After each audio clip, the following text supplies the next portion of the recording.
Shalom peuple de Dieu, que le Seigneur nous bénisse abondamment. C'est un plaisir pour moi de pouvoir me connecter pendant ce moment pour partager ce moment particulier, moment de bénédiction. Nous sommes dans 1 Thessaloniciens, le chapitre 4e. Et 1 Thessaloniciens, voilà le 16e et 17e verset. La parole déclare ceci. Car le Seigneur lui-même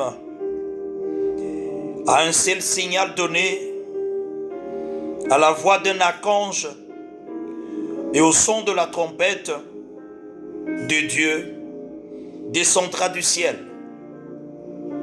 Et les morts en Christ ressusciteront premièrement. Ensuite, nous les vivants, qui serons restés, nous serons tous ensemble enlevés, avec eux sur des nuées, à la rencontre du Seigneur dans les airs. Et ainsi, nous serons toujours avec le Seigneur. Bien-aimés frères et sœurs dans le Seigneur, ici-bas, nous sommes que des pèlerins, et chaque jour de notre vie en tant que croyants, en tant que chrétiens, nous devons penser à notre avenir. Pas avenir terrestre où demain nous aurons des immeubles, où demain nous aurons de bons travail avec le salaire décent, mais notre éternité. La parole déclare ici qu'au son de la trompette, les morts en Christ ressusciteront. Bien-aimés frères et sœurs dans le Seigneur, oui c'est vrai le bien matériel, c'est bien le mariage, c'est bien les finances, mais tout est éphémère. Parce que demain, nous allons partir. La femme partira et laissera l'homme, l'homme partira et laissera la femme. Les parents partiront, les enfants resteront, et après chacun, en ce qui le concerne, tout le monde partira. D'ici 100 ans, d'ici 50 ans, d'ici 100 ans, nous tous, toi qui me suis maintenant, nous tous, personne ne sera là. Si Christ ne revient, personne ne sera là. Nous tous, nous serons enterrés. Et 100 ans après, 200 ans après, peut-être que même nos cimetières ne seront plus retrouvés. Il n'y aura plus de souvenirs pour nous. Il n'y aura plus de souvenirs, bien-aimés frères et sœurs dans le Seigneur. Il n'y aura plus de souvenirs. Mais c'est maintenant, toi qui m'écoutes, c'est maintenant que tu dois arranger ta vie avec le Seigneur.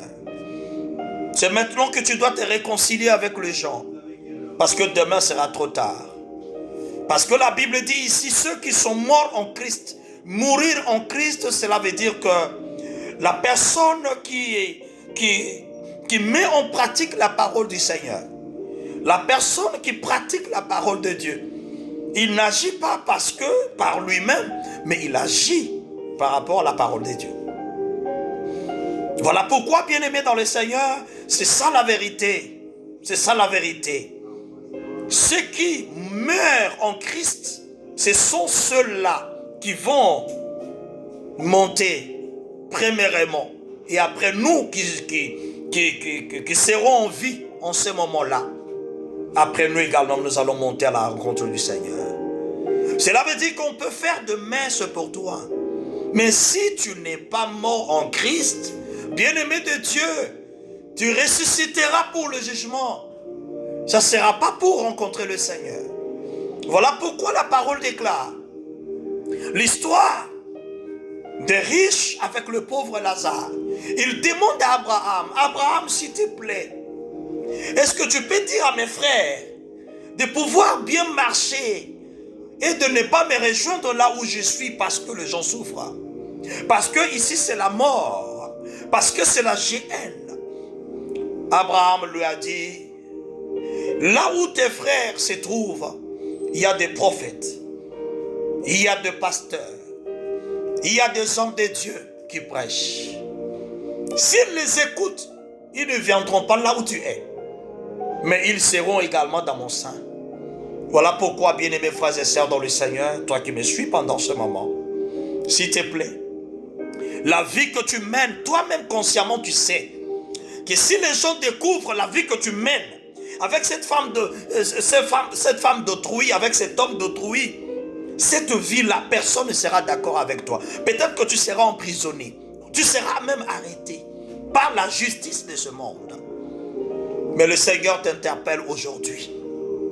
Toi qui as reçu la mission de détruire le genre, les réputations de genre, toi qui as reçu mission de détruire le couple, de détruire des vies, des enfants d'autrui, écoute la voix de Dieu. Ce matin, le Seigneur te parle. Il veut que tu puisses éviter l'enfer et que tu viennes à lui.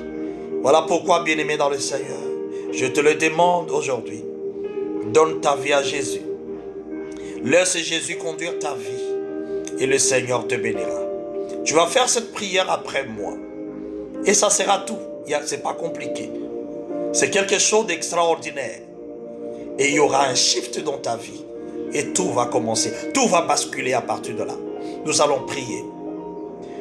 Tu vas maintenant prier avec moi. Si tu n'as jamais donné ta vie à Jésus, tu vas prier avec moi. Seigneur Jésus, me voici, touché par ce message. J'ai pris la décision de te suivre. J'ouvre mon cœur. Entre dans mon cœur, Jésus. Deviens mon sauveur et mon Seigneur. Je vais te suivre dorénavant. Toi, démon, à partir d'aujourd'hui, je divorce avec tes œuvres. Je divorce avec toi, car je deviens enfant de Dieu. Tu vas rester tranquille et je vais prier pour toi. Seigneur Père, je viens prier pour ton fils, pour ta fille, qui vient de prendre la décision aujourd'hui de te suivre. Oh Dieu, laisse que maintenant, Seigneur, tu l'accueilles dans la grande famille de tes enfants. Et que, Seigneur Dieu, tu l'accompagnes dorénavant jusque dans les eaux de baptême. Je viens prier également pour ceux qui sont des rétrogrades, qui ont eu à fléchir, qui ont eu à tomber. Oh Seigneur, laisse que tu restaures leur foi, que tu restaures leur vie de prière, afin qu'ils reviennent à toi. Au nom de Jésus-Christ de Nazareth, nous avons ainsi prié et nous disons Amen. Voilà, que le Seigneur vous bénisse abondamment. Bonne journée à toutes et à tous. Que le malade soit guéri, que ceux qui ont des soucis aient eu le réconfort de Dieu et que le Seigneur vous accorde la paix que le monde ne peut donner. Que le Seigneur vous bénisse. C'était pour vous le révérend pasteur Éric Bakongusa du ministère chrétien autour du trône. Que le Seigneur vous bénisse abondamment. Shalom chez vous.